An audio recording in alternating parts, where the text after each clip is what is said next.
Mediterranean's largest commercial port. A designated UNESCO World Heritage Site, it has long been considered one of the most important maritime centers in Europe. A city synonymous with seafaring, it's unsurprising that Christopher Columbus was born here in 1451. The Ocean Life Park in the renovated waterfront area, designed by the local internationally acclaimed architect Renzo Piano.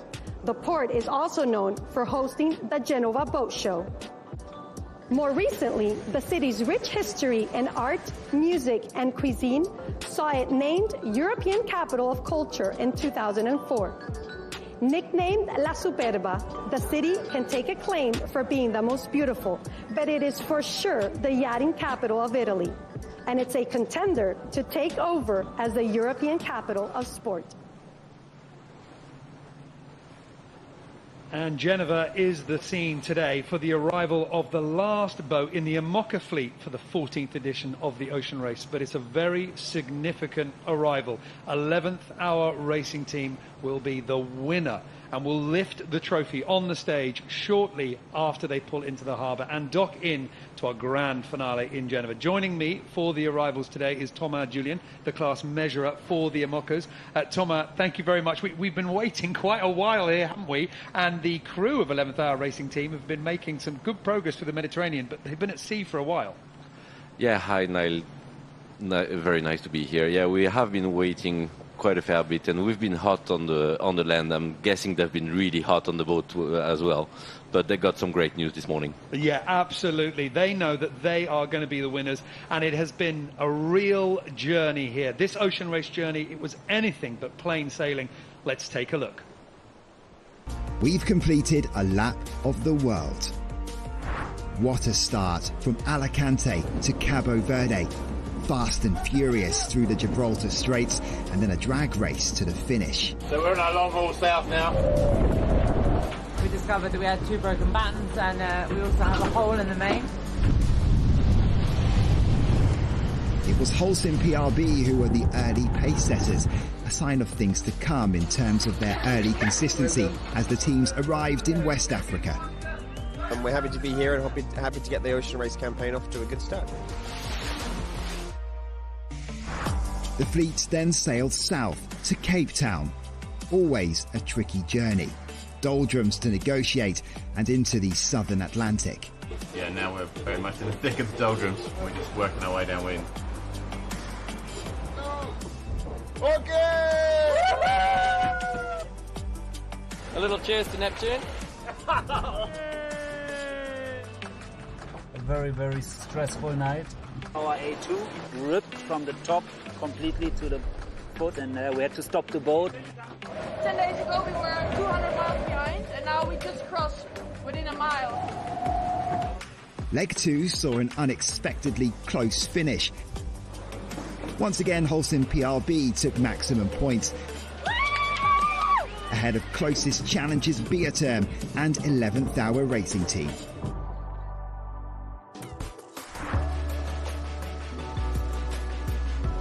Leg 3, the longest in the ocean race's history. Try and keep everything in one piece. Our downwind sail came off to the hook and fell into the water. Despite all boats being pushed beyond their limits, it was only Giro Environment Team Europe who were unable to complete the leg, retiring less than a week into it. It's a shame. It's painful. Just at the root of the port ride.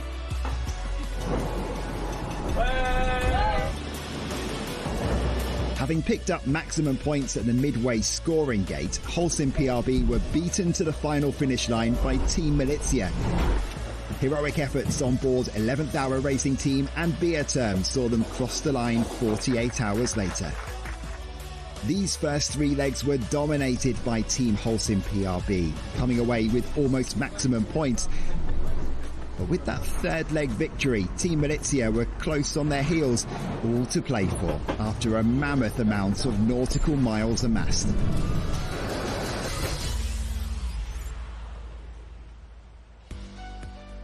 A after those three incredibly eventful legs, the opening legs of this edition of the Ocean Race, Team Holcim PRB really were the boat to beat. An incredibly strong performance by the Swiss team, with Team Milizia in the second place overall, and 11th Hour Racing Team at this stage of the race down in third. Bioterm, the French boat, sitting in fourth, and Guyot Environment Team Europe in fifth place. But of course, that was far from the end of the journey, and the next few stages of the race were incredibly exciting.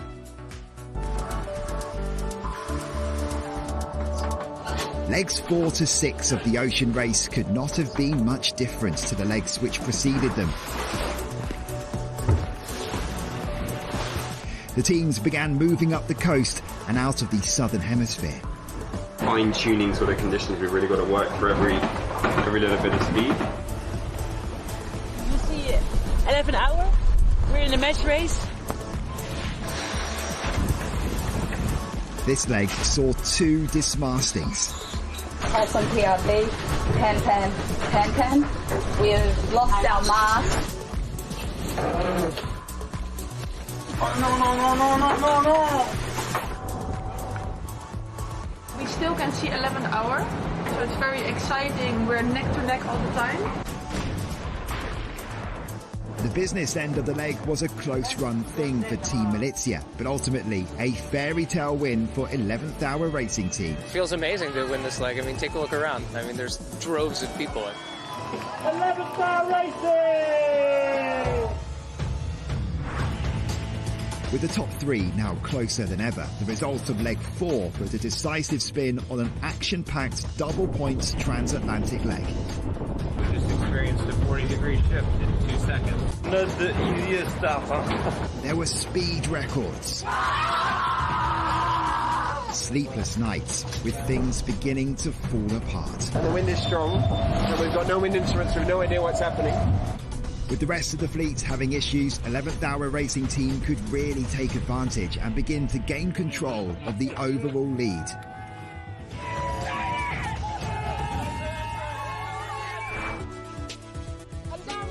Leg 6 to The Hague via Kiel was tricky in light winds. Guyot Environment Team Europe were back, and all seemed well with the world.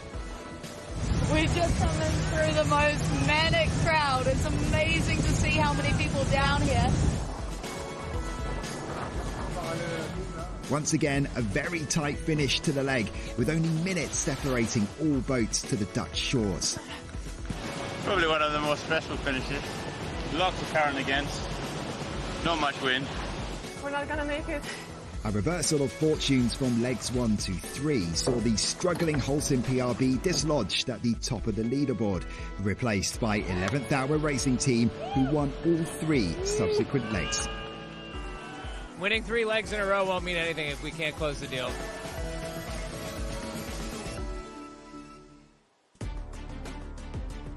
So with 6 legs completed, the scoreboard started to look very different indeed. 11th Hour Racing Team moved up from 3rd place into 1st, with Team Holcim PRB being pushed down into 2nd, and Team Milizia down into 3rd. As you could hear from Charlie Enright, winning those 3 legs back to back, it wouldn't mean too much unless they could get all the way to the grand finale in Genova in a strong performance. But ultimately, it did put them on the top for now. Well, the question was, what was going to happen after that moment? And Thomas, at that point, I mean, cast your mind back in terms of the racing. Incredible moment to be in, where we were so close at the top. We knew that that final leg was going to be absolutely crucial, and it did feel like 11th Hour Racing Team had become a different team to the one that we saw starting this race. Yeah, definitely. We could see a shift in the mindset of the sailors, and also the technical, the shore crew. I would say it started in Brazil to be a little bit something that you could feel, and it only grew from there. And in Newport, in their home base, they were a lot more relaxed, a lot more confident about their boat speed, about their technical abilities, and it only grew up even further from there. And in Denmark, in The Hague, they really did look like the one to beat. And they had raised their game because Team Holcim PRB had set such a high bar. Team Milizia was coming out so strong, 24-hour speed records. I mean, everybody else was pushing each other to excel. Yeah, and it's different the boats are sailed very differently than from they left Alicante. When you see the statistics, the speed they can run the boat at are massively bigger than in the start of the race. And of course, then after that point, after 6 legs completed, they had 1 leg to go. And if you see 11th Hour Racing Team there on the water in Genova, a part of that boat seems to be repainted. And there was a very good reason why this boat needed repairs. This is now the final charge here, and I think our Amokas are going to be off this line. Everyone holding back. 11th Hour Racing Team accelerating now as they cross the line as the gun fires. I think the Americans certainly had the best of the speed, but Team Milizia up to the windward side, and Team Holcim PRB doing a good job down at the pin end. Giro Environment Team Europe, look at the gain here for the European team. Benjamin Dutroux is about to tack, and if he was to tack now, by my idea, I think he'd lay. I think he sees us.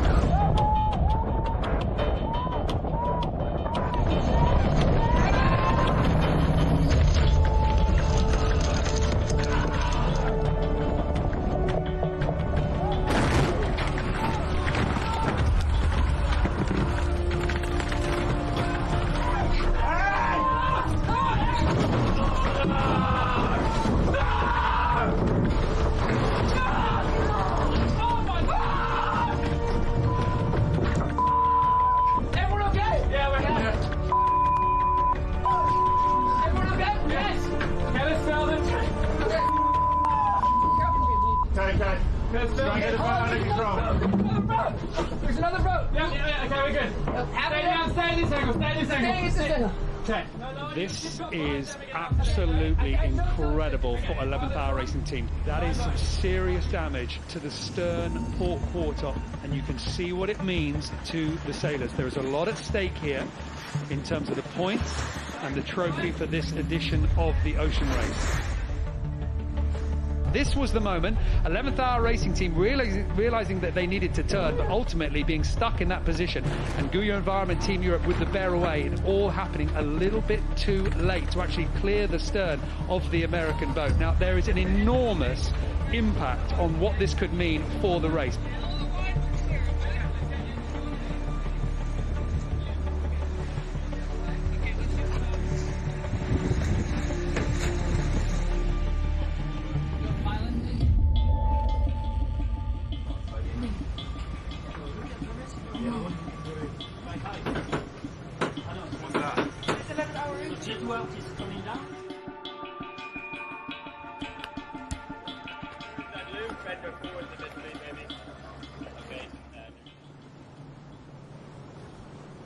Well, that was in The Hague, and what we can see now is the result of the resilience and the hard work of 11th Hour Racing Team, and as well everybody else in The Hague from other teams, from the local yacht clubs, all pitching in, and the repair is there. And if indeed they had carried on the name in the black markings, you probably wouldn't be able to see that repair. I mean, it's quite astonishing that they were able to put that boat back together.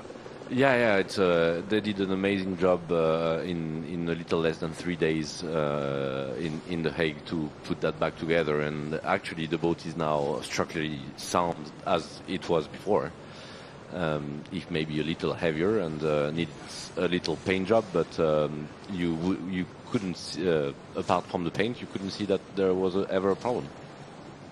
It's really remarkable, and it's another point of pride. It's another thing for our teams in the Ocean Race. We've seen it before. Anything that comes across your path is trying to knock you away from finishing a leg, from getting to that goal, from looping your way around the planet. You need to step up. You need to be resilient. You need to find a way. And the question then at this point, after we saw that crash, no fault of 11th Hour Racing Team, Giro Environment Team Europe putting their hands in the air, was were we going to see the jury correcting the score of 11th Hour Racing Team? And we had to wait for the redress hearing to kick in, the mechanism. All the teams were involved. Everybody got a chance to put forward their thoughts as to what they thought was sensible and within the rules of the sport. And ultimately, the redress was granted for 11th Hour Racing Team, and that is now why we are seeing this boat coming in to Genova after such an agonizing decision for the international jury. 11th Hour Racing therefore received 4 points for leg 7, and accordingly are declared overall winners of the Ocean Race 2022-23. And congratulations to 11th Hour Racing. Fantastic.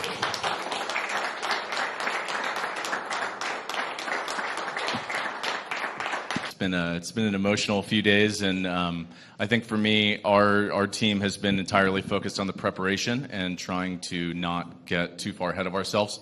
As I said before, I think as a team, our two primary missions were, to win this race, but then to also, be champions and stewards of ocean health, and we've successfully achieved both today, which I'm very, very happy about. But in the days preparing for today, we've been very conscious to make sure our focus was on the preparation and not on the result. And if we did a good job of the preparation, the result would take care of itself. Well, 11th Hour Racing team on the shore were involved in that redress hearing. They were aware of what was happening, but then they had to inform this team here, who are now being escorted in to the harbour in Genova. But earlier on, the crew needed to be informed about what was happening, and it was quite the moment when the sailors on board finally got that connection with their shore team and heard the good news about what the redress had done.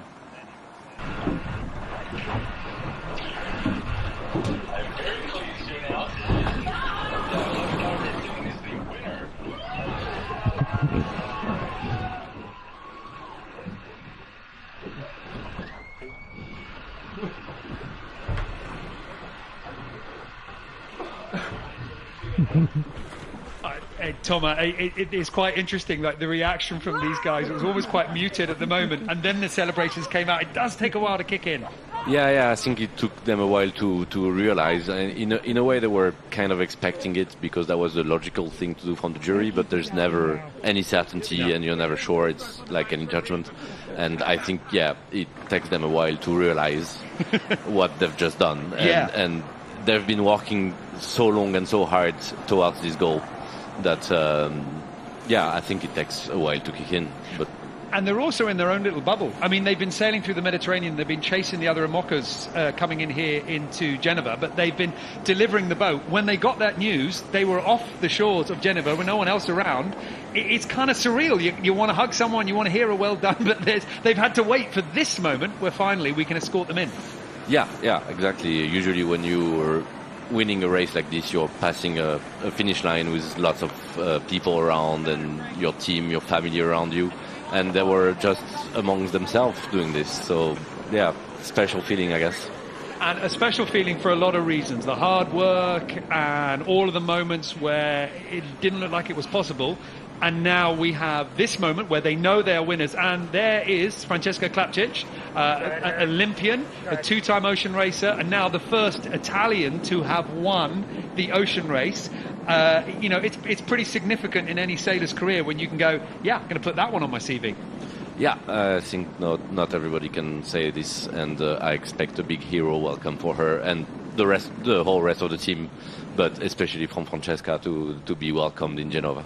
There's something a little bit special, isn't there, when you are coming into your home port, your hometown, certainly your country's shores that you will know very well, and there you are coming in victorious. Of course, we did see the other IMOCAs coming in. They have already arrived here, and it was quite an intensive arrivals in the light winds just off the coast of this Italian city.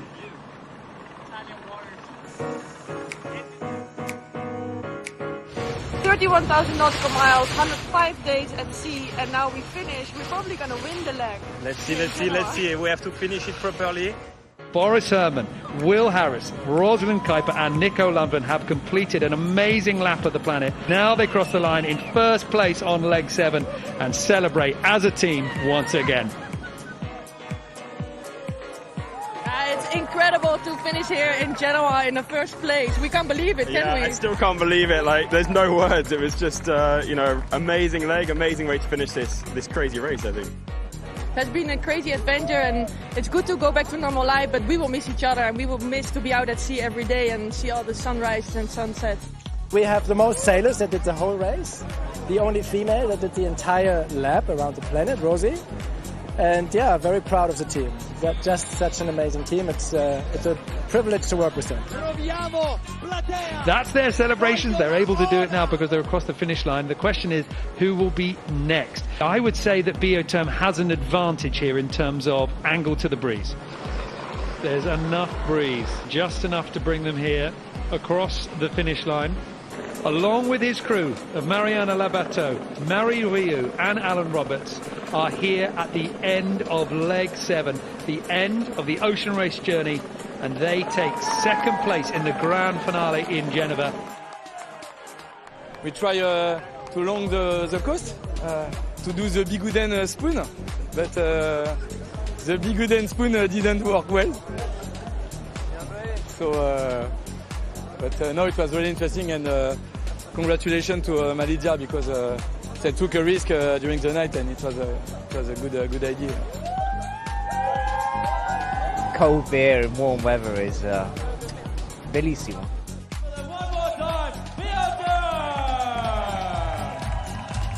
Team Holcim PRB crossed the finish line out the water to take third place on this final leg of the ocean race. We're in the lead for almost 99% of the race. And then last night we parked and saw the other boats just getting a gas, and we couldn't make that one. And that was very devastating. And yeah, that's life. A bit of bitter taste after leading the race. Quite in a strong position for 12 days and losing it the last night. But it's racing, and Malizia make a beautiful winner, and congratulations to them. We will be back, and we will win.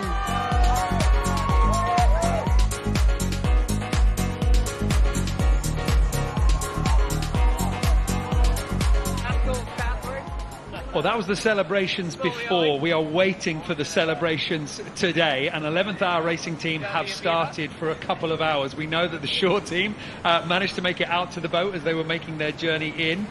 Give them some provisions. You can guess as to exactly what they were. And soon, 11th hour racing team are going to be getting their way into that dock. At the moment, they are surrounded, escorted in by our VO65s and Amokas. And waiting for them on the shores is Natasha and Jessie, there to meet the American team. What exciting, these images, to see the boat being escorted by everyone. Such a beautiful moment. I mean, here we are in front of the Legends boat. I mean, and these 11th hour is about to become a legend in itself by winning the ocean race. Yeah, I mean, absolutely. you were there today when in that hallway where the jury decision was made. Well, what was it like, the ambience there? It's a funny feeling, you know. You want to win it on the water, but sometimes you have to go into that jury room. You know, you have to work within the rules, and they did just that. And I can not wait for this moment where they're going to come to shore. They're going to join the shore crew, their families, their friends, the fans here in Genova. And I think at that moment, it's really going to sink in for this team that they've won the ocean race. Yes, for sure. It's a moment we've been waiting for a long time, for 6 months. And I mean, the crowds are here. Finally, we got a little bit of a break from the sun, which feels fantastic. But what a fantastic afternoon. We're just so excited to see them arrive. Yeah, and Italian fans are so passionate themselves. And, you know, Francesca Klapčić, the first Italian to win the race in its entire history. And this is going to mean so much here in Italy for these fans. And we can see them coming in now. The news spread very quickly of that jury decision, that 11th hour, we're crowned the champs. And we can see them coming in now. It's not long. The crowd's starting to build. I'm excited. You're excited. It's going to be a fantastic day here. Yeah, fantastic day. So, yeah, let's just soak in this moment and get ready for the celebrations.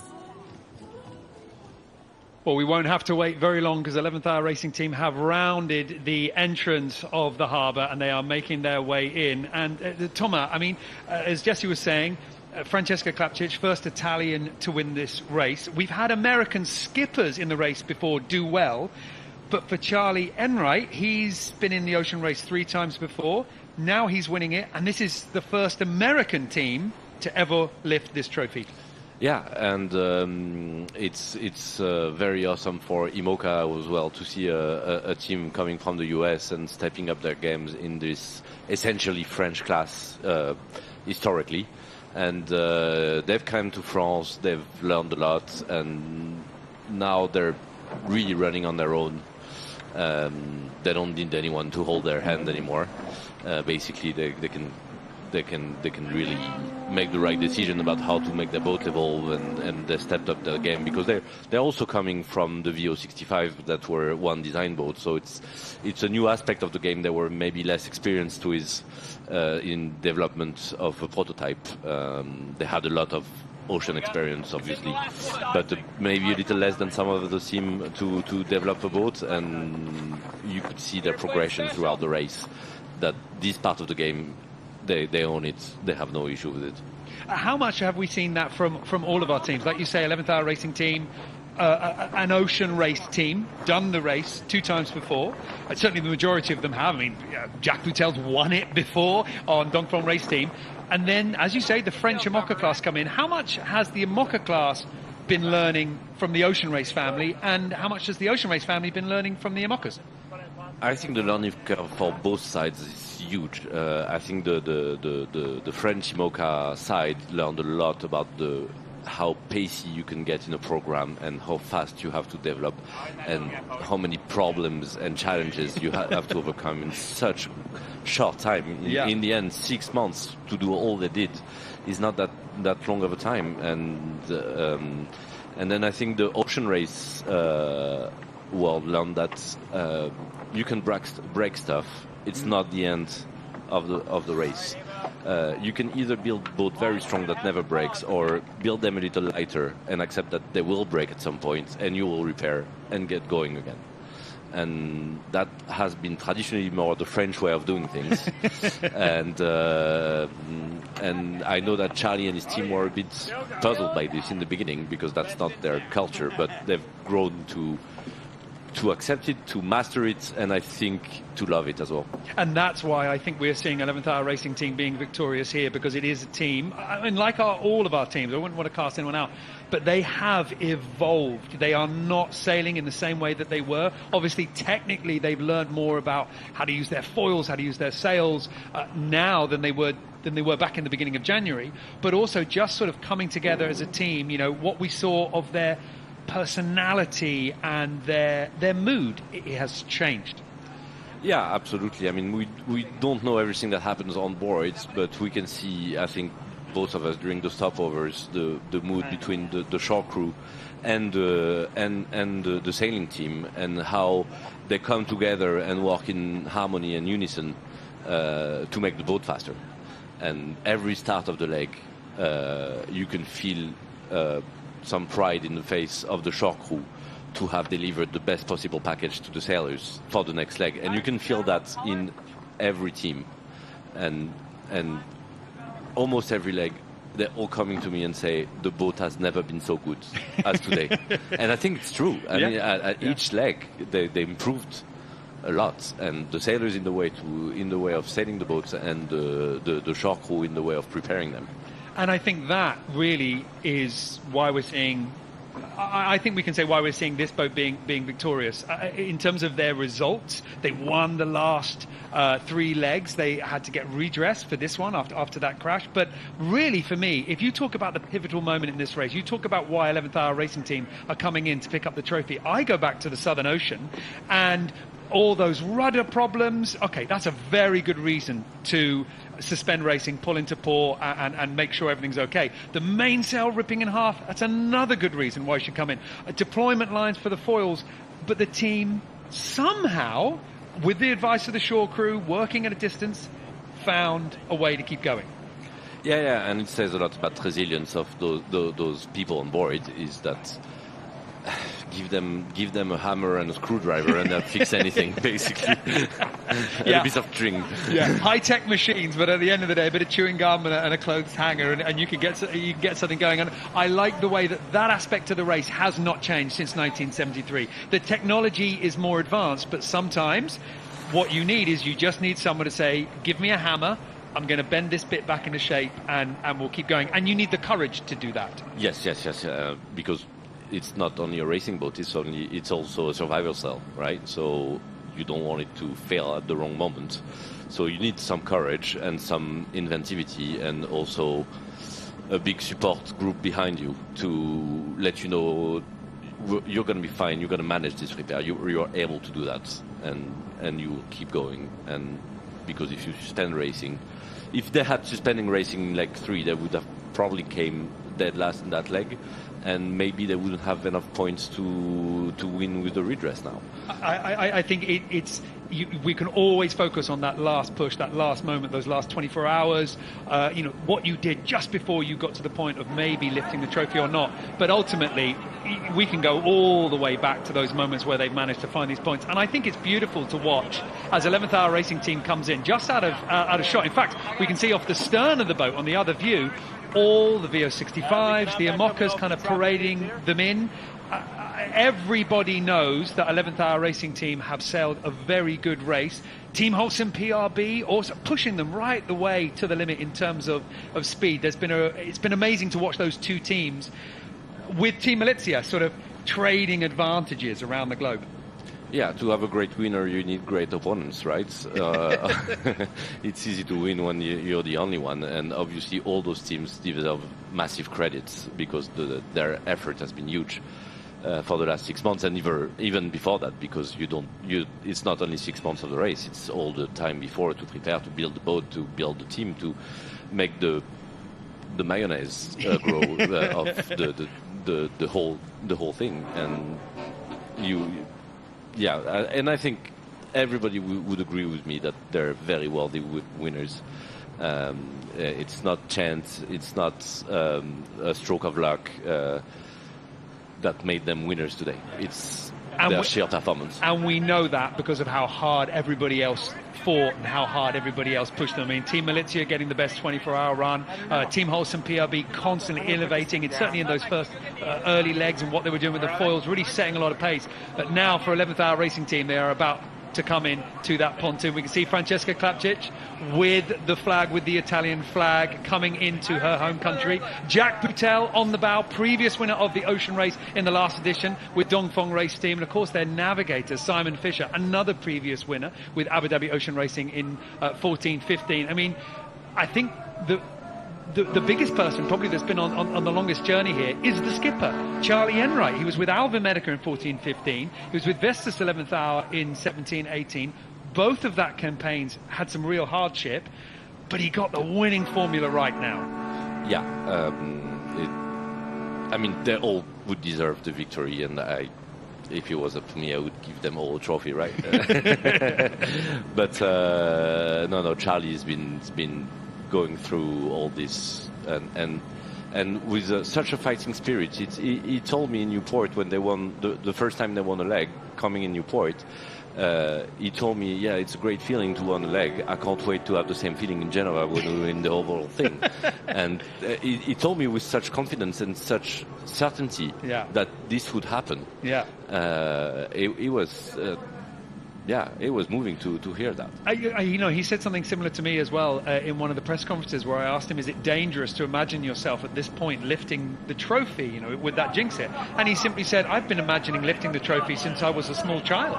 This is the dream. I've got to believe in myself.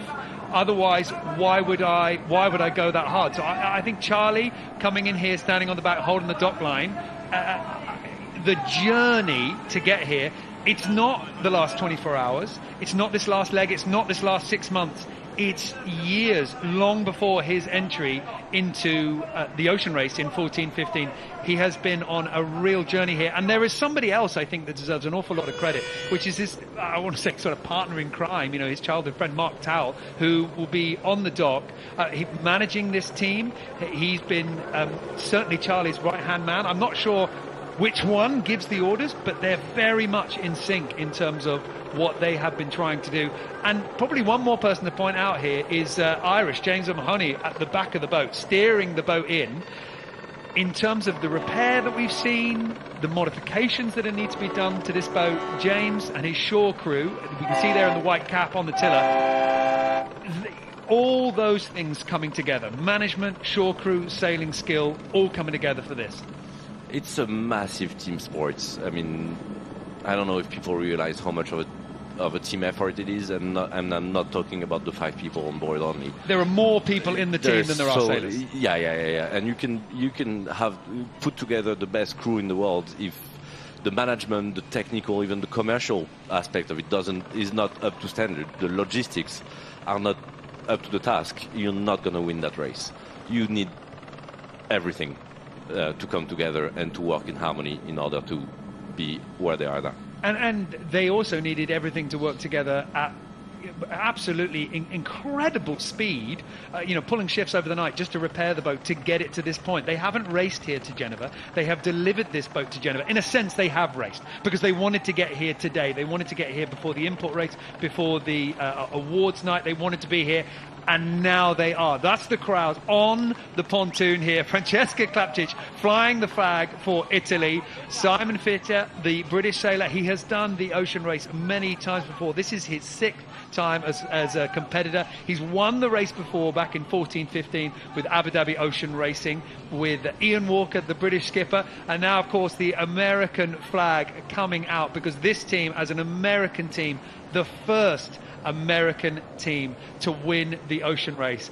And Charlie Enright is now getting up on the top of the coach roof with the 3 other sailors alongside him who have met so much. There have been other sailors as well, taken their turns on the boat, stepped off, come into the shore crew, come out again. It's not just these 4 sailors that we're seeing today, but this was the crew that has really been such a central string of what we have seen with this campaign.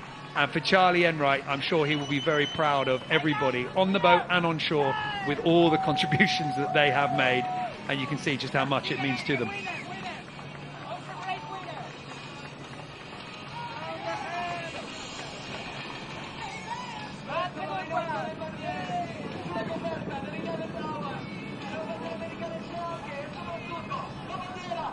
Charlie Enright, Simon Fischer, Francesca Klapčić and Jack Boutel celebrating on the deck of 11th Hour Racing Team, along with Amory Ross, the onboard reporter. All 5 of these individuals with many other people standing behind them and helping them along their way, and now here in our grand finale of Genova and are about to step ashore as winners of the 14th edition of the Ocean Race.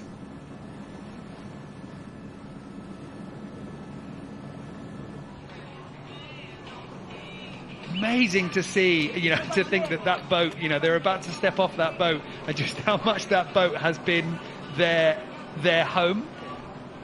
I believe that is Wendy Schmidt stepping on board. This has been a big backer, a big supporter of Charlie Enright, this team. 11th Hour Racing. This is a big sustainability program, and Wendy Schmidt has really been working with Charlie, Mark Towell and the others for many years. And there were times here, Thomas, there would have been times, supporters of this team, fans of this team, members of this team, there would have been times in this edition of the Ocean Race where they would have thought, we're not going to do it.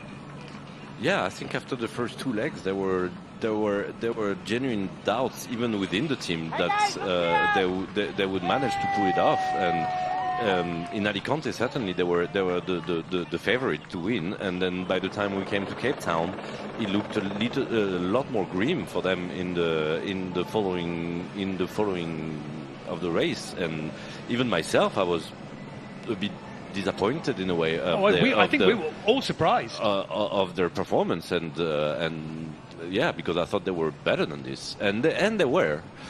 They just didn't. Something clicked really in the Southern Ocean and in Italy. I think you're right. I think there was something that caught them off guard. I think they were, I wouldn't quite go so far as to say shocked, but I think they were surprised that they weren't managing to hit their potential. But what an amazing thing that they found, identified, and were able to fill in the gaps, and they were able to hit their potential. Yeah, I know they had a big meeting in Cape Town and were very open about the fact that they were not performing as they were expected. Basically, whole team PRB was performing a lot better than they were expected. But I think as a team they worked very openly together and took a very hard look at themselves and trying to identify what was wrong and what they needed to improve on. And they managed to do this, evidently, because they're here now lifting the trophy. And that really does take an awful lot of courage and confidence to say, well, I'm weak at this, well, I'm not doing this. You know, it's not an easy thing to just to get better, and it's not always a pleasant process. No, it's unpleasant, but I don't think you can win if you don't do that. It's part of building a performance team like this. It's to be able to be honest about what your weaknesses are and try to fix them. Amazing to see the children there for Charlie Enright, his children stepping on board 11th Hour Racing Team. They would have been able to say for a long time, oh yeah, you know, our daddy did the ocean race back in 15 out of America. Yeah, you know, did all right, you know, got round, you know, had struggled, but, you know, was there. Oh, you know, then he did it with Vestas 11th Hour. Yeah, they lost their mast, they had to go into the Falklands, you know. But now they can say, oh, that name on the trophy, the surname on the trophy, that's our father's name. That's pretty cool. But, you know, they're probably, you know, like everybody's family that are out here for the ocean race with the sailors, they probably don't really appreciate just how amazing their parents are. It might take them a few years, but I think I'm pretty sure they will eventually. Well, Jack Boutel has got his family with him as well. I think Francesca Klapčić has got hers somewhere. Simon Fisher as well also. And I know the sailors will say as much, but, you know, the moments like this, it does become clear how much of the sacrifice from their family allows them to go out there, go onto the sea, work so hard and achieve their dream. Now we can see the shore crew, a lot of the people from 11th Hour Racing Team that have been on and off this boat so many times when it's been ashore, fixing things, modifying things, repairing things, and now stepping on board to share with those amazing moments. And just at the back now, we can hear from Charlie Enright, the winning skipper from 11th Hour Racing Team. Charlie, yes. Congratulations. You did it. I mean, it's 10 years and 6 months. And here you are, champions of the ocean race. Yeah, 10 years is a significant percentage of my life. You know, I've been sailing since I was 5 years old. I've been lusting after this race win for 10 years. And, you know, to see it come to fruition today, it's amazing. Honestly, it's a dream come true. It's, you know, nobody could have scripted certainly the way it went down, you know, but we would have loved to have kind of won it on the water. But, you know, very well deserved nonetheless, for sure. From top to bottom, the whole team, just such an amazing you know, victory. Everybody bought in even when it was hard, and you know, you're seeing the results of that today, which is just amazing. Is there any bittersweet sense of having to win it in this way with a red dress? Yeah, a little bit, but at the same time, you know, I think you can't script these things, and you do this long enough, stuff happens, and it's you know, it's part of the game. And you know, I think first off, like, hats off to every competitor in in this race. I mean, it's the most difficult course in the history of this race, you know, dating back to 1973, on the most difficult platform to sail. So everybody for just being here had a massive accomplishment. You know, we've really become a family over the last 6 months. You know, just a great job by everybody. Yeah, it's been really nice to see really how everybody's been, you know, very good with the sport, and just to see everybody, you know, everybody has had their struggles. But to see you guys get here before the import race today on a beautiful afternoon, I mean, look at the crowd. Yeah, it's absolutely amazing. I mean, what a spot for the grand finale. I mean, just all the people that came down, all the work that went into getting here, you know, on time is being realized right now in this amazing environment. So, yeah, we just feel, you know, gracious, humble, you know, just an amazing experience. Congratulations. Enjoy. Thank you so much. Enjoy the moment. We'll get Francesca now. Charlie Enright, the skipper of 11th Hour Racing Team. For a minute, I thought his voice was quivering a little bit there. You know, clearly this is quite special. Yeah, he's keeping it together for the cameras, but I'm pretty sure he's not far from cracking. But who wouldn't? You know, yeah, as he said, it's 10 years he's been running after this trophy, and now he's done it. And yeah, the 6 months of the race are incredibly difficult, but everything leading up to it, even finding the money to found the team and I mean, it's not exactly a cheap sport, and that's part of the struggle. It's not cheap in time. It's not cheap in sacrifices as well. There's an awful lot. We focus on the 6 months or the 9 months. We focus on the racing. But like you say, there's a lot going on before that. There's an awful lot of effort. There's an awful lot of belief and everything that they are doing there. And now we can hear from Francesca Klapčić, the first Italian sailor to be lifting the Ocean Race trophy. Francesca, wow. I mean, first Italian to win the Ocean Race. Yeah. How is that? It still feels so unreal, you know. It's maybe just right now it started to like sunk in a little bit. You know, we've been on the water for so many days and waiting for, you know, something that was not really in our power anymore, and being all this together with the team is just so special, you know. I never thought that I was going to be the first one to do something, and today it happened, and yeah, pretty special. So is that, I mean, you're a role model for, you know, generations to come. How does that feel? It's an honor, for sure. I hope that, you know, other sailors, especially female sailors in Italy and around the world, can see that, like, it's possible, you know. If you dream it, if you work hard for it, it's really possible. And this is the example that, you know, we did it all together, and it's a dream come true. Congratulations. Thank you so much. Can you give me a little summary of your feeling, what you feel right now in Italian? Incredibile, un'emozione fortissima arrivare in Italia e aver vinto la regata. È la prima volta che un'italiana vince la regata, e per me è un'emozione fortissima con la mia famiglia. È incredibile veramente. Felicidades. Enjoy. Benvenuti. Benvenuti.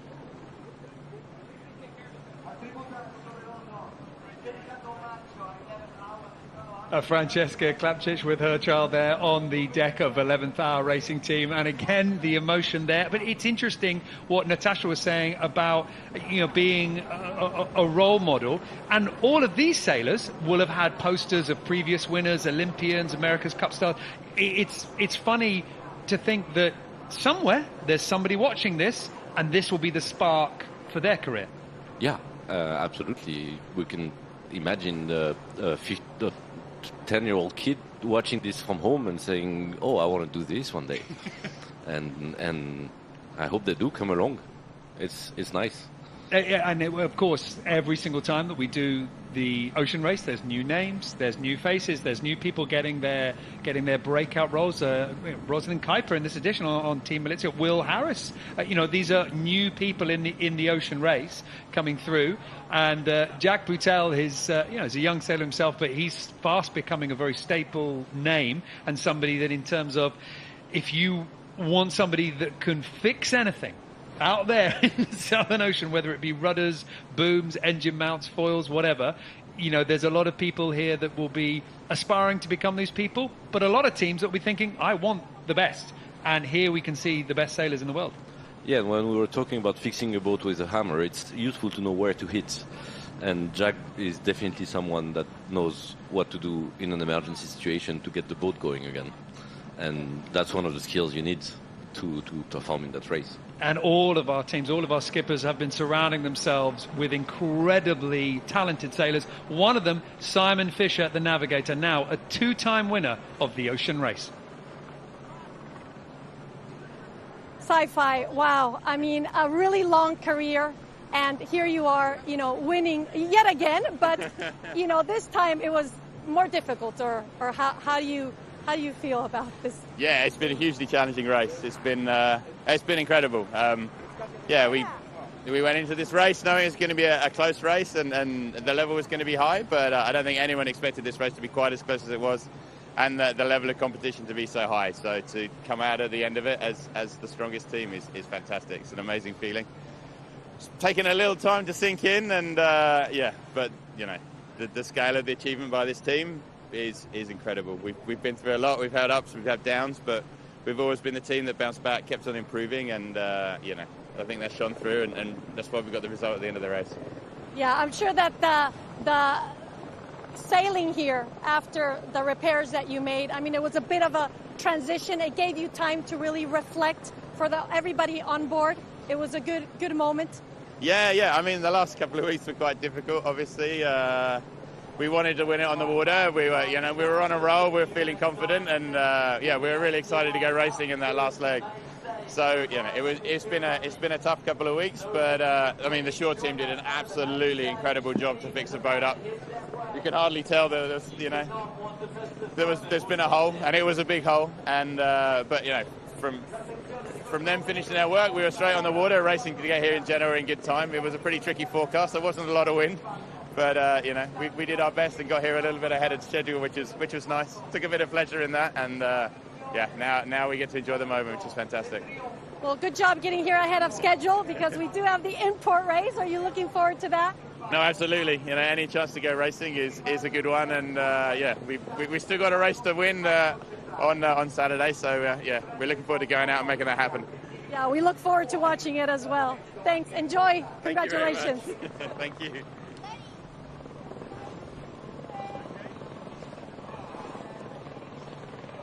Simon Fisher, two-time winner of the Ocean Race, the navigator for 11th Hour Racing Team. And tomorrow, all the navigators that we see across this edition of the Ocean Race, the IMOCA class as well, everyone's got their style, their flair. I think Sci-Fi is one of those navigators that's very steady, doesn't gamble, doesn't push, but he'll always get you there.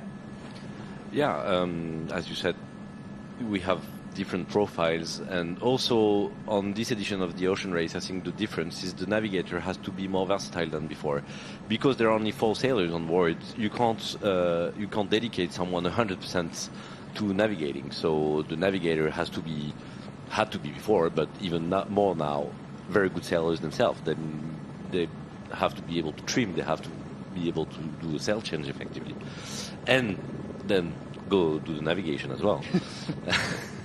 Yeah, no, physically, in the past of the Ocean Race, I think that the navigator role has been one of those things that we tend to see people who are a little bit older coming towards the end of the career, but you need to be young, you need to be fit to be anywhere on these boats, just like Jack Patel now, a 2-time winner of the Ocean Race. Jack, congratulations. I mean, congratulations. It's probably really different from the win that you had in 2018 with Don Fay Racing Team. How is it different? Obviously last time we fully finished the leg and sailed to the finish line. This time was a bit different. Obviously we had the collision, and we basically just brought the boat here in a delivery mode effectively. But super happy to be here and sort of finish the story. It was pretty amazing, and I think just to get the damage we had on board, just to be able to get the boat here is incredible. And it would have been a shame to have not had the boat here for this and this amazing moment. So proud of everyone and proud of the team and proud to be here right now. Definitely a testament to what your team can accomplish. Congratulations. It's great to have you guys here. And what was it like, that moment when, for you, personally, when you heard that you had won this leg out there in the ocean, not being able to celebrate as you will be now here? For sure it was a bit hard. Obviously still an amazing moment. I think, only the sailing team on board, and everyone had a bit of a tear in their eye, and I don't think it really, it still hasn't set in yet, but it's building, and I think these projects take so much. They take so much out of you. There's so much commitment needed and sacrifice from everything. And to be here is, back to back for me. It's incredible, and to do it with this team, after everything that we go through and everything everyone goes through, they're always such an amazing story and amazing adventure. And to come out on top is nothing short of incredible. It's an insane moment. Yeah, for sure. Well, thank you so much, congratulations. Thanks. Enjoy the celebrations. Yeah, definitely. Jack Patel, and Thomas, in terms of somebody that's been on a journey, I'm remembering seeing him in the Southern Ocean, hitting his limit. I think I'm going to say hitting his limit, being frustrated, being absolutely down on his lowest ebb, screaming towards the back of the boat, saying, look, we can't finish a leg like this. We need to get on top of the problems. Unable to tick things off on the jobs list before another job would come on. Yeah. We used to say that offshore racing is one one problem a day, and they probably had a little bit more than that on average. And you have to get on top of things right away, because otherwise they pile up. The problems are not gonna disappear by themselves. And I'm sure it can get very frustrating when you just finish repairing something and something else broke just next to it. But you have to keep at it. That's the only way you're going to go forward. I think there's also, dare I say, also some satisfaction when you are faced, as Jack and the rest of the team of 11th Hour Racing Team were in the Southern Ocean, with a mainsail that splits in two, and you think, this is unrepairable, and somehow you managed to do it. That's got to be satisfying. Yeah, has to be, and also for the short team when they see the boat being fixed and going back out again, and to full potential. And actually, one thing that amazed me is that Jack wasn't sailing the leg after Itajaí, but he stayed in Brazil all the way to the start of the boat to help the shore crew preparing the boat for the next leg, and make sure that even though he was not going to be on the boat for the next leg, to make sure that the boat was as good as it could be, and help the shore crew with his input to make sure that he was going to be back. So that shows you the level of commitment from a guy like Jack. And now we're seeing the respect that 11th Hour Racing Team have earned. Each individual crew member of 11th Hour Racing Team getting the time from other competitors in the race. Robert Stanjek, I think, just walking past there, and obviously Boris Herman just a few moments ago. And this isn't the first time that they've seen each other, because moments ago they were escorting 11th Hour Racing Team in. All of these other teams actually took the time. They wanted to be off the pontoon. They didn't want to wait for this moment. They wanted to be able to wave, to cheer, and to be able to wish 11th Hour Racing Team well from the water. So the other Imocas and the other VO65s have been out there. They have been on the water waiting for 11th Hour Racing Team, and they were part of that flotilla of boats bringing in the American boats. And I think there's something a little bit special, isn't it, in terms of offshore, in terms of the competitors, because they are competitors, but when you're out at sea, they are your only company, and they are also your only safety net. Yeah, absolutely. The race is the competitors are their best, the first rescue. Basically, if one day you have a problem, and this happened in the ocean race before, where a boat had to rescue an entire crew out of a sinking boat. So there is an overall respect. They're sailors, they're seafarer, literally, and so they all have a huge amount of respect for the sea and for the ones that, like them, can go on them and cross the oceans. Oh, Jack Boutel just getting the handshake and the hug from members of Team Militia. And they know that this was coming. They knew that everyone was going to be enthusiastically waiting for them ashore, but it just builds the moment. Robert Stanjek from Guyot Environment Team Europe, Will Harris from Team Militia there. They have been competing against each other, and there's the hug from Robert. And I think we can say as well here, Thomas, that for Guyot Environment Team Europe, with all of the ramifications from the incident that we saw in The Hague, for Guyot Environment Team Europe, the relationship between them and 11th Hour Racing Team has been quite close. Yeah, absolutely. It has been before the incident, because 11th Hour Racing helps Guyot get back into the race, and so it was especially heartbreaking for Benjamin Dutreux to have his. He had no words, but he showed such a level of sportsmanship, admitting fault right away, and Charlie Enright has been so gracious towards Benjamin as well. It was very, very nice to see, and as I said, they all grown into a big family over those last 6 months, and I'm sure over the summer there will be some invites into barbecues in over the summer or next winter. I think there is something that makes lifting the trophy extra special when the journey to lift that trophy was made as tough as possible by your formidable competitors pushing you to excel. Yeah, the level of the fleet was exceptionally high. I mean, this race always attracted the best sailors in the world, and once again this was the case. and you could see the difference at the finish of the legs was so close. I mean, in terms of percentage, it's absolutely nothing, and that makes it that much beautiful when you finally get on top of things. Charlie Enright is making his way to the stage because the trophy is waiting for him, but he is not in the biggest rush because he wants to actually make sure that he has taken the time to shake everybody's hand and include all of his sailors in this moment. That's the trophy. That's what was waiting for him. That's on the stage. And soon the sailors will be welcomed up there, but en masse, as a team, because as you were saying, Julian, we talk about the sailors, but there is a much larger group of people that have contributed to this moment standing behind them. It takes a village to win this race.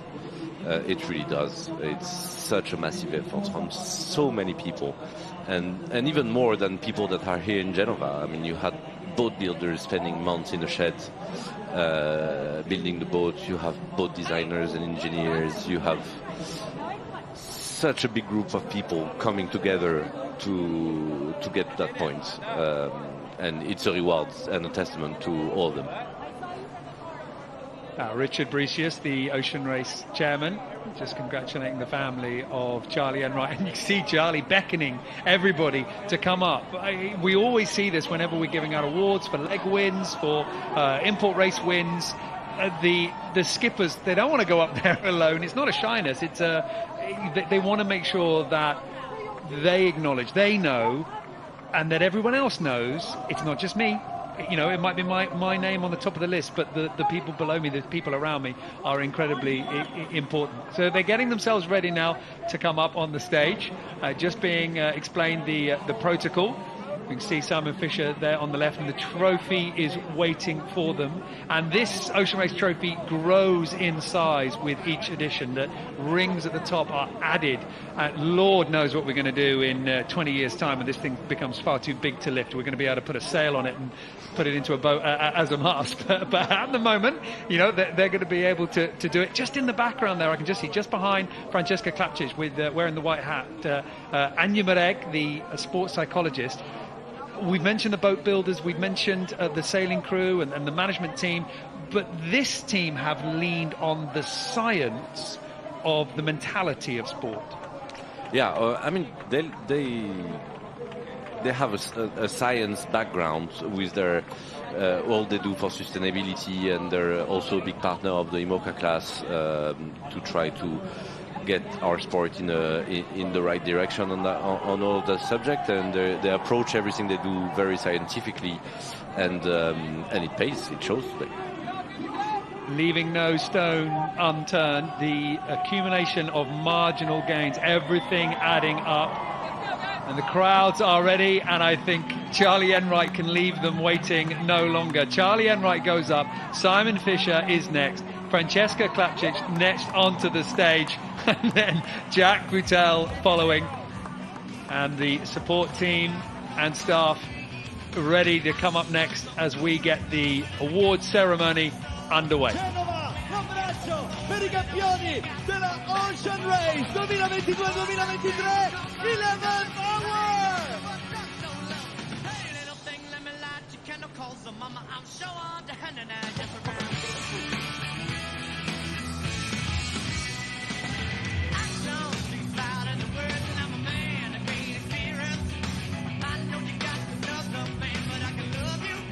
Jesse, stiamo scrivendo la storia, c'è anche un pezzo di Italia, lo sentiamo nel cuore, c'è un pezzo grande d'Italia. Tutto il team sale sul palco, il team di terra, il team che li ha aiutati a ricostruire l'imbarcazione, il team che era a bordo, sono degli eroi.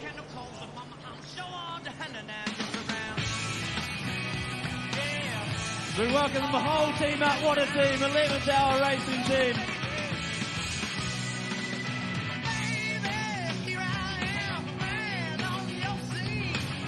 Let's hear it for them one more time. Look at this team. 11th hour racing team.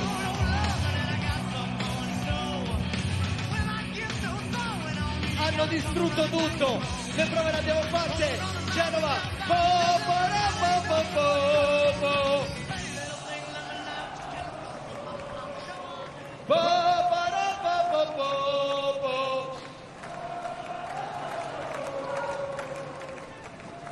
Il pezzo d'Italia di cui parlavo è a bordo, è stato a bordo fin da Alicante. Francesca Klapčić è qui tra noi. Francesca, hai scritto la storia. È la prima volta in 50 anni di Ocean Race che un'italiana porta a casa questo trofeo. Come ci si sente? Ancora non ci credo, però mi sa che devo crederci. No, è un'emozione incredibile, è un lavoro di tutto il team, sono stati mesi molto intensi, di alti e bassi, abbiamo lavorato insieme, non abbiamo mai mollato un centimetro e veramente ringrazierei ognuno di questi ragazzi dietro di me perché è un team incredibile e senza di loro tutto questo non sarebbe possibile. Per me personalmente essere la prima italiana a riuscire a vincere l'Ocean Race nemmeno nei più bei sogni. Signori, la storia è di fronte a voi. Francesca Klapčić, 11 Hour Racing Team.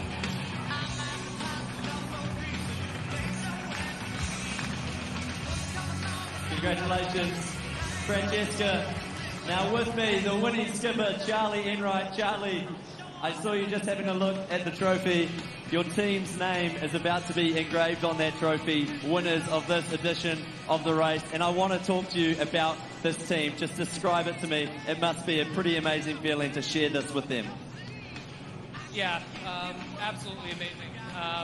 I was just telling my kids, you're not allowed to touch this trophy until you win it. It's bad luck. So I'm really looking forward to putting my hands on it. But as should everybody behind me. I mean, this race isn't won by one person. It's not won by the people on the boat. It's won by an entire team. And as you can see behind us, we have an amazing team, 35 people strong. Plus, you can see our sponsor, 11th Hour Racing, up here with us today. All part of the greater family. Speaking of the team, maybe the team's slightly too big. Maybe the team's a little big. We got to scale back. Whoa, and there they go. Oh, Charlie, I just want to talk to you quickly about the emotions. That moment when you found out that you were going to be crowned the champions, how exciting was it, but what was going through your head?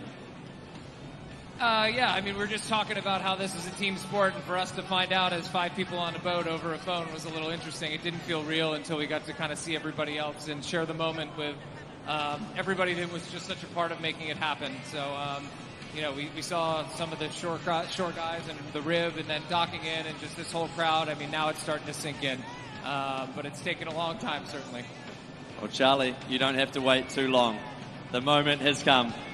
Alessandra Bianchi will now present the trophy to Charlie Enright, the winning skipper of 11th Hour Racing Team. Genova, are you ready?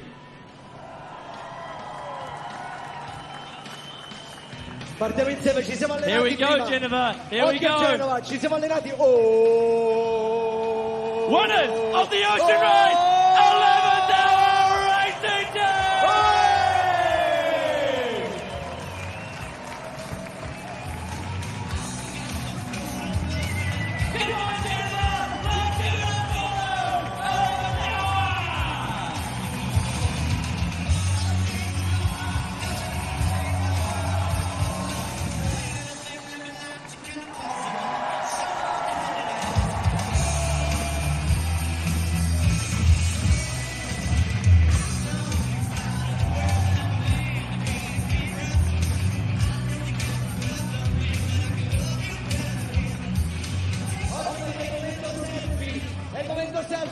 Pubblico, tutti con le mani su. Momento selfie per 11th Hour. Mani su, Genova.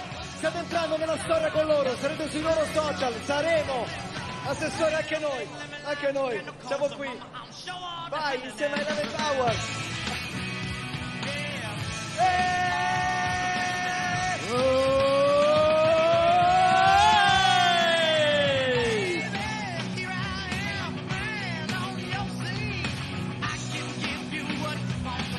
Anche voi, ognuno di voi, deve la storia dell'Ocean Race, questa foto.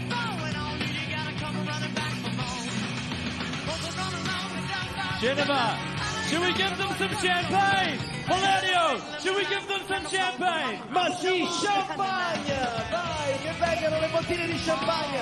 Occhio alle prime file qui perché già lo sapete che finite male. Eccolo! The champagne moment for the champagne team. 11th hour racing team. Lo champagne scorre a fiumi sul palco dell'Ocean Light Park per la premiazione, per la gioia dell'equipaggio 11th hour.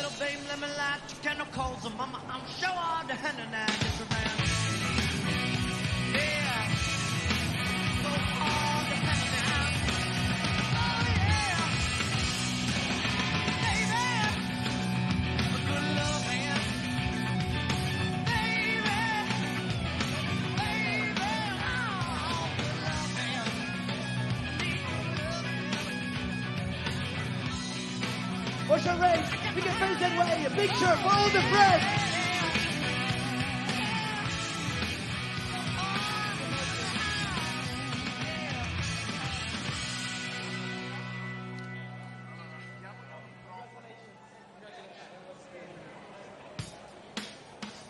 Genova, thank you so much for showing your support. Thank you for coming down here. What an amazing race. What an amazing crowd to support this amazing team.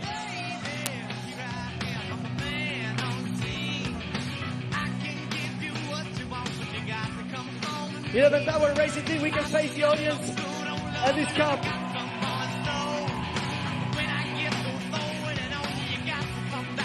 E proprio lei è la nostra Francesca a sollevare la coppa, quella dei vincitori, dei campioni della Ocean Race 2022-2023.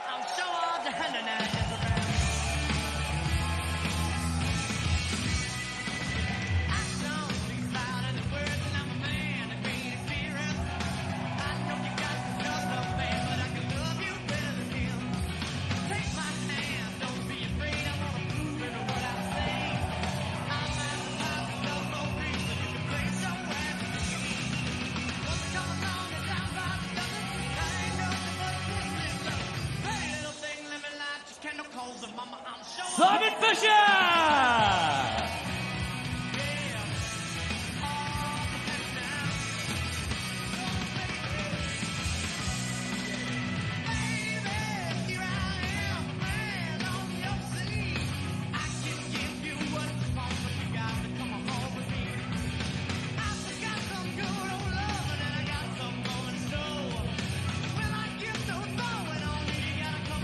Guys, let's have a picture all together for the press, all the team,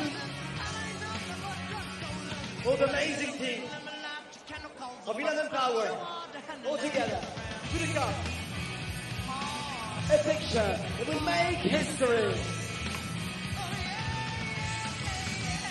We made history, sailing around the world, ending up in Genova, and celebrating like crazy.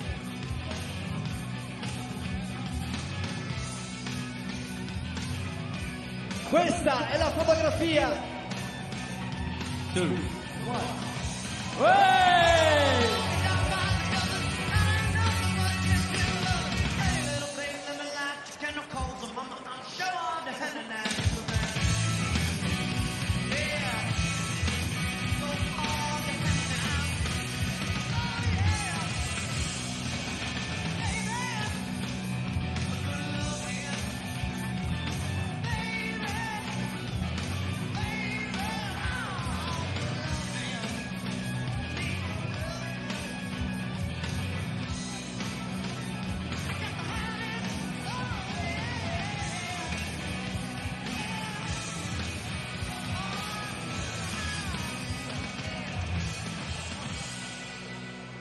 Tra poco rimanete con noi perché andremo a sentire in diretta dal palco dell'Ocean Light Park Francesca Clacic ci racconterà di più. Al microfono ci sarà Marci del Buono accanto a me. Rimanete con noi. Well, there we go. Incredible scenes in the Ocean Light Park here in Genova. Charlie Enright, Simon Fisher, Francesca Klapčić, Jack Boutel, and every other member of 11th Hour Racing Team got their chance to be on stage, lifting the trophy and sharing in this moment, victorious in the 14th edition of the Ocean Race. The other IMOCAs, VO65s, all now safely back into the dock. All the competitors out on the water, welcoming in the American team, the first American team to lift the trophy of the Ocean Race. And there they were, down in the crowd, welcoming on the sailors onto the stage and cheering them as they were lifting that trophy. A long journey now complete for 11th Hour Racing Team and the sailors and the shore crew from this American powerhouse. With all the action now completed from the offshore section of this edition of the Ocean Race, these are the confirmed scores. 11th Hour Racing Team with skipper Charlie Enright in the top position on 37 points, and Team Wholesome PRB Benjamin Schwartz as the skipper, 34 points in second, and Team Militia Boris Herman as the skipper, 32 points in third place, and in fourth the French team Bioterm Paul Mayer as the skipper on 23 points, and in fifth Guyot Environment Team Europe Benjamin Dutroux as the skipper on 2 points. 5 IMOCAs rounding out their Ocean Race journey, 6 months of racing and quite the journey, bringing the conclusion here to our grand finale in Genova, and moments ago as 11th Hour Racing Team lifted the trophy to the roar of the crowd.